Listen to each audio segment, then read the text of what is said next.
Hey, what's up, you guys? Welcome back to my channel. It's your boy Darius, and this video is for the grass. For the grass. So, I'm surprised you know that. Do you even watch my videos? I do watch his videos, y'all. Yes. You actually do watch my videos. Every time I upload them, you play it while I'm there, and I think that's awkward. Yes, and that's because nobody likes hearing their own voice, but that's your problem. Do you not like hearing your own voice? No, I can't stand it. Interesting. Terrible. Mom doesn't like hearing her own voice. I don't know if y'all out there, if y'all do YouTube or if you do any kind of video recording, if you like to hear your own voice. It's weird. It's definitely weird. Hearing your own voice. I don't think I just don't like when other people are watching it. I think I can like watch a video of mine maybe with mom or something. I can too. Yeah, I can. But anyway, sorry, that's not, we don't have time for any of this. We don't have time. This is going to be a very quick video. I'm in the middle of moving into Chicago. And we've been just busy minute after minute with so many different things. Crazy. And moving stuff and no sleep, no food, etc. So today I wanted to film a video with my dad, which we haven't done a video together since the last ambulance that came down the street. Yeah, I know. I don't know. And this one is going on a slow crawl. That's the last time we did a video. We started this once, ambulance came, and then we started again. So this is crazy. And they said, well, that's the Chicago for you. We hope everybody's all right. Anyways, we do hope everyone's all right. I don't really have like a specific script or whatever for this video of like what I wanted to ask or anything like that, but I kind of just wanted to be candid, I guess. We don't have a lot of time to be candid. This will definitely be a shorter video than you guys are used to on my channel, but it'll be fine, and if we need to do another video in the future, we can.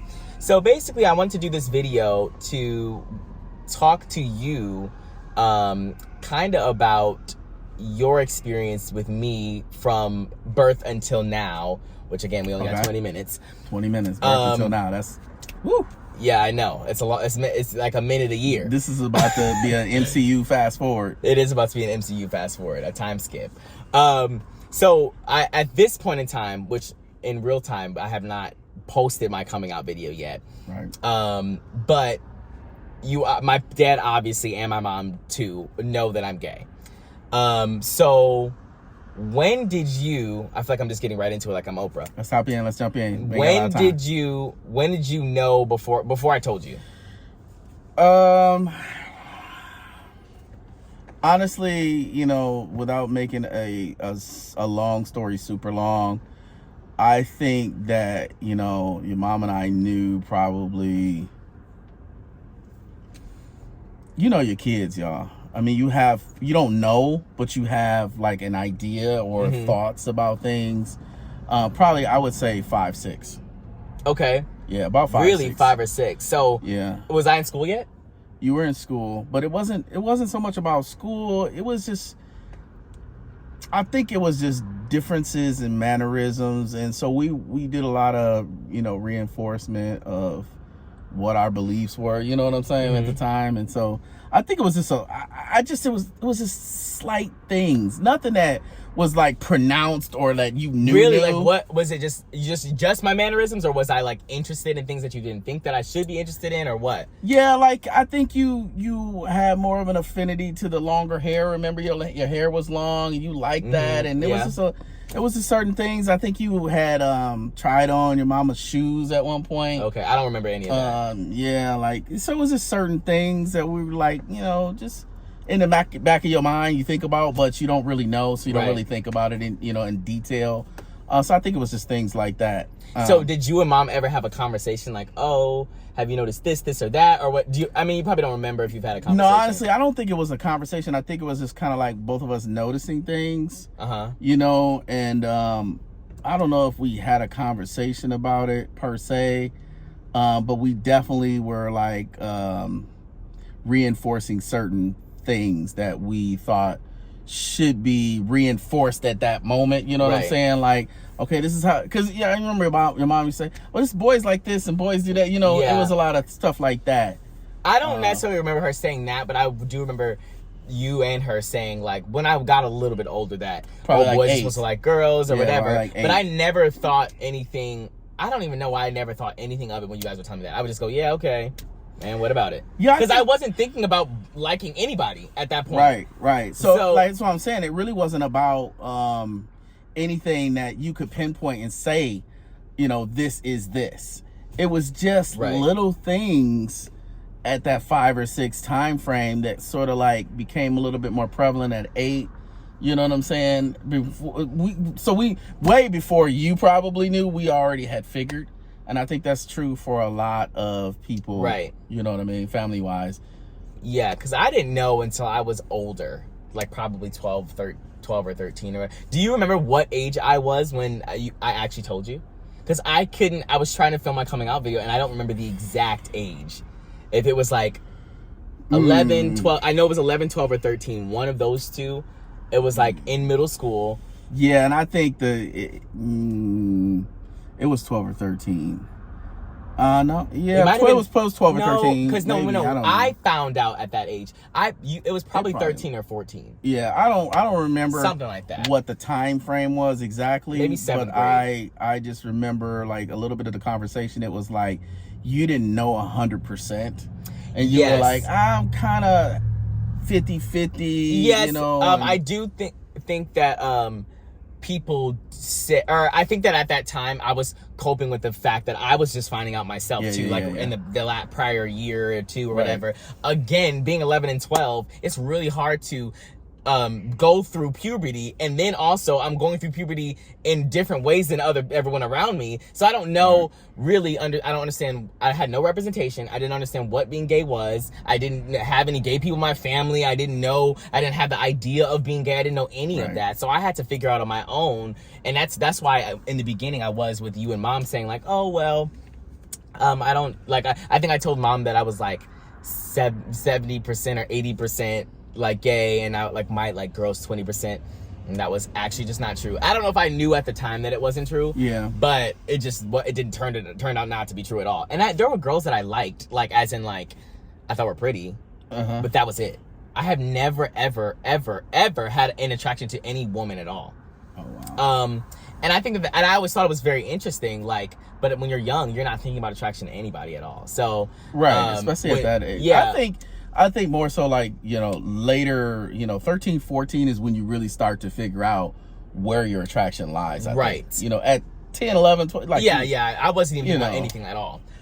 So I just thought that was like, something that we should have focused on. So how are you different from before than you are now? From before I was like 12, 13, 14 before I came out. And like, or what has your experience been having me as your son be gay? And like, did you ever think about any that being a possibility when you were growing up, thinking about having kids or whatever? Like, how are you different now than you were before? No, I'm different in a lot of ways. I think number one, to answer your question about did I think about it? No, it never crossed my mind. As I don't think it ever crosses any person's mind for a couple who is heterosexual. Right. Like if you're not, then of course that crosses your mind. That's in your thought process, your thought pattern. But when it's not, like it never crosses your mind when you have kids, whether they're gonna come out gay or straight or any of those things. My thing was like I told you, I knew your name before you were born. Right. That's the biggest thing. Like, oh, I know what my kid's name is before he's even born. I knew what I was gonna name you. So that was pretty much it from that perspective. But I think in terms of how much I've changed, I think in the Black community, at least for me growing up, like it wasn't any representation. Right. When I grew up. Like, if it was very soundly in the closet. Like it was never even a thought. So I grew up very much in a strong, boy role around all boys that were, big into sports and doing all these things. So I really just never knew what it was. Obviously, as I got older, I obviously knew what it was. But I think the difference for me is, and for every parent, because I really want to kind of like speak to this for parents, is ambulance number 3. I know. What is going on? Anyways, okay. So anyway, so you have a view of what gay people are like, or your relationship to gay people, whether you have any relationship or not, or whether you agree with it, don't agree with it, or whatever. You have this position as an adult, and because it's not affecting you in your life, you really don't think about it. And that's where I was in this position where like, okay, well, I may or may not agree with it, but it's like, okay, but that's somebody else's life. That ain't got nothing to do with me. Right. When it became my child, I had to think and process what it meant, not only for him, but what it meant for me. Right. And I think that was, to be very candid, when you first told us, like, it was devastating. Mm-hmm. And it was devastating because it wasn't something that I had ever thought was possible. And then I just really didn't know what that meant. Right. And I'm not saying that I don't know what it means to be gay. I didn't know what it meant for my child. Because Right. I know what that brings in Right. society, Mm-hmm. and all the negativity and all of the, abuse and all the things that happen. I knew what it brought. So I was like, as a father, I'm still like, how do I protect my son? Right. You know what I'm saying? And I think further along in the processing of all of it, I come to one thing, and I hope that parents hearing me now would come to the same thing. No matter what, and you probably already feel this way, no matter what, your child, male or female, is going to be your child. And one thing that parents do is we love our children unconditional. That's a period. There's nothing beyond that. Like, you're going to love your child no matter what. And I think that it really caused me to focus on, what does that even mean for me now? And does that change my love? Mm-hmm. And even though the process, and I was devastated and sort of getting through the processing of all of it, I just came to the conclusion that none of that changes. I love my son. I love his personality, who he is, who he's becoming. And I will always love him. And I will always protect him as his father. And from a Christian man, I know a lot of Christians, we say, well, we have a lot of beliefs as to what homosexuality is and all of that. And I grew up that way, and I've learned all of it, and it's all in me. But at the same time, while I know factually what the Bible says, and I'm true to that, one thing I know beyond that is who God is. And the kind of God that he is one of complete love. Complete love. And I just cannot see him saying to a whole group of people, no different than if he was saying to a whole group of murderers or whatever, you know what I'm saying? There's no chance for you, like, you're out. I don't see God that way. I see God as someone who just loves unconditionally. And so I process the same way, and I'm not the one that's going to be the judge of anybody. And so it got a little cut off because it fell off the thing. But anyway, what I was saying is, from the Christian perspective, I just believe that God loves everybody, and regardless of where we find ourselves in life, that remains the same. And there's a lot more I could say about that, but I'm not, for the sake of the fact that this is not, I don't want this to be a long video and Right. theological and all that stuff. Anyway, any other questions so we can get some of the other things? Yeah, my response to that is that, like, for me, again, in the opposite way, I didn't have representation either from being gay or anything like that, and I had to figure it out on my own. And also, like, and then I had to cope with and understand what it meant to also be black and gay, because I think that's a very important, like, thing to discuss as well, because especially in our community, black people are considered the most homophobic people in the country. Really? Like, the least likely to be okay with gay marriage and all that other stuff, right, that comes with that. And so I had to figure out, my being me in general and not caring about those things, and like, especially growing up in the black community, which I think is a different experience, being black and gay versus any other type of gay person, any other race rather. And so I just thought it was interesting, especially like, because okay, there's like honking, I guess it's just the city. This is the city. Anyways, I feel like there it's just a lot of what am I trying to say? Like, we have a lot of values in the Black community that are like unspoken. Men do this, women do that, men aren't supposed to do this, women are supposed to do that, etc., etc., etc. Like, men don't cry, all of these other things. Ambulance is going down the street, I don't know what's going on. This is actually so crazy. That was actually ambulance number 57. They're coming back from where they came from. So okay, but the lights being on the way back is kind of crazy, and I'm calling the police. They're trying to get them to the hospital fast. Oh, okay, I get it now. I didn't know what you were saying. Anyways, the point, and this man thinks that we're filming him. The point is that it was difficult for me to try to navigate that, and I think that now, every day of my life, I am constantly trying to fight back against those stereotypes of Black people in general, but it's difficult because no one is going to see me and be like, oh, that's somebody who, or I don't know, no one is going to take what I do seriously because I'm a gay man, right? So like, I can't be an example to Black people. I'm not saying I can't be, but I'm saying like, you know, I can't go against the stereotypes. It doesn't matter as much because I'm gay. They're gonna be like, oh, he's gay, so like he thinks this, and that. And so I think personally for you, obviously me, you, and mom and our family in general just took a long time to get to the point where we were all comfortable with me being gay, and it was a difficult time, obviously, to be able to accept all of that. And I know you and mom went through your own, you know, personal things together like that too. And separately. Yeah.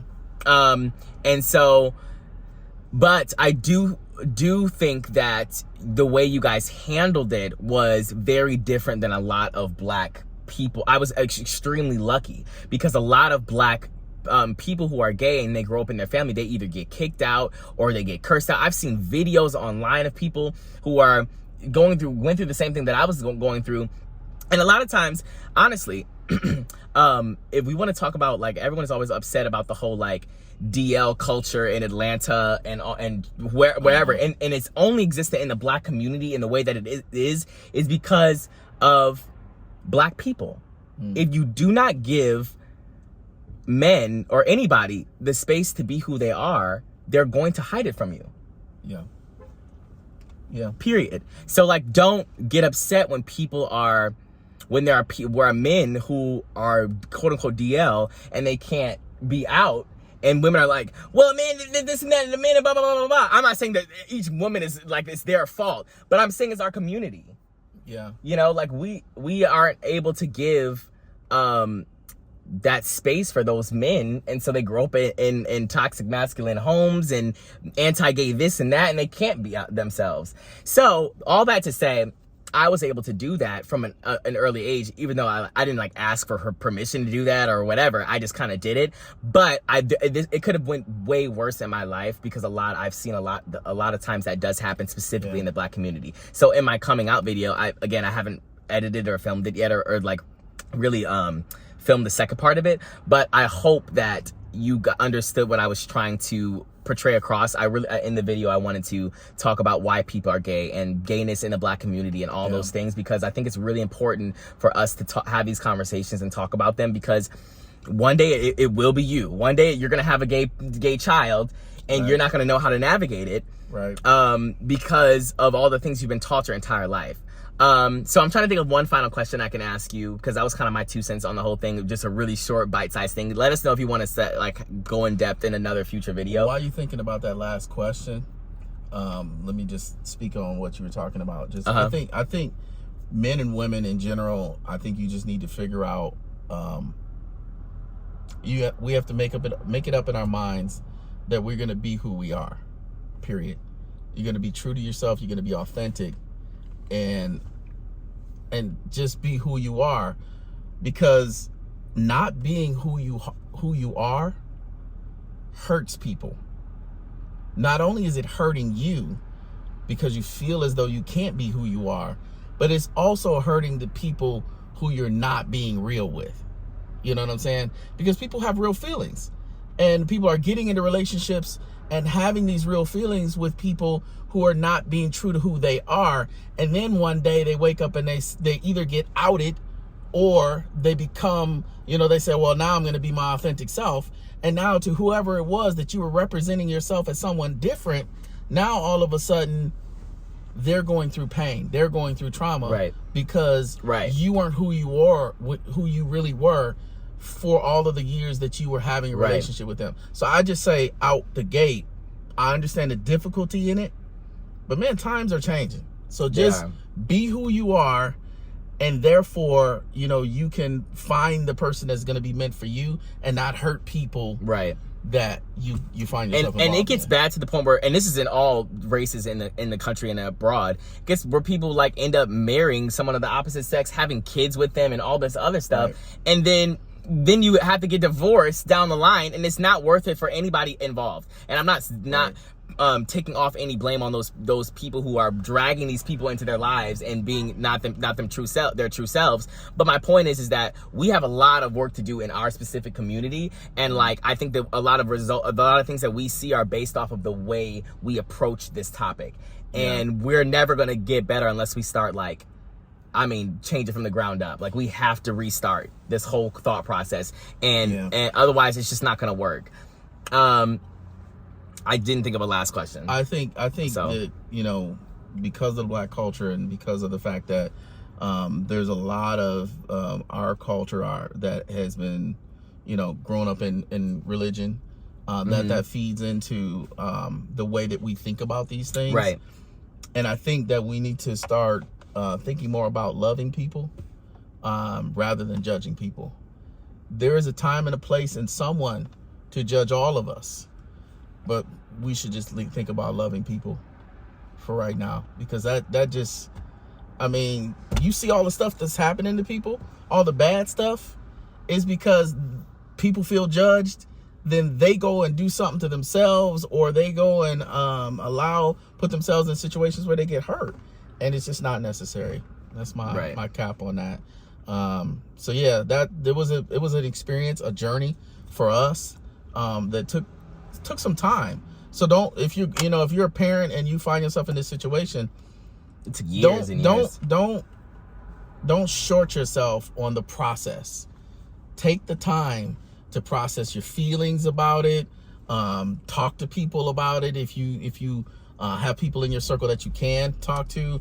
A lot of people don't, though, for the same reason that your child may be going through what they're going through. Parents also don't want to talk about it. You know what I'm saying? So you become isolated because you also don't want to talk about the fact that your child might, be gay, and it's just hurt. It just hurts people. So I'm just saying that, you know, leverage your community, the community that loves you, that you can trust, not the people that, you know, are going to also be on the sideline and are behind your back talking about you.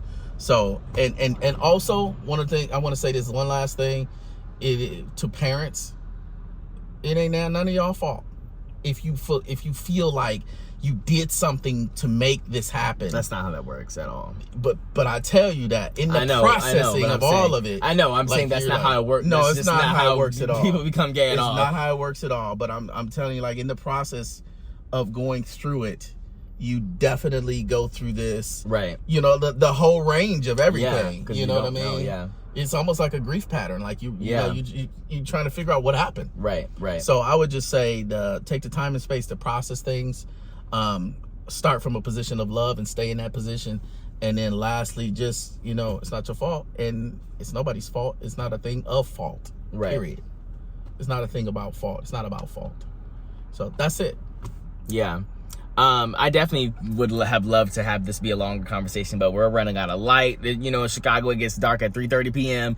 And we're about to get some food and stuff like that. So I'm going to end the video here. Let me know if you guys want another discussion a couple months from now, later on when I see my dad again, and we can have a more in-depth conversation, because I do think it's important to have these conversations. I don't know if the people watching this video are really the people who are in our community who need to see it, but the point is that I think that regardless, it is a good conversation to have, and I wanted to utilize this time to do it. I wish it was in a little more professional manner, but that's all for this video. I'll see you guys next time, and yeah, I think that's it. All right, peace out. Peace out.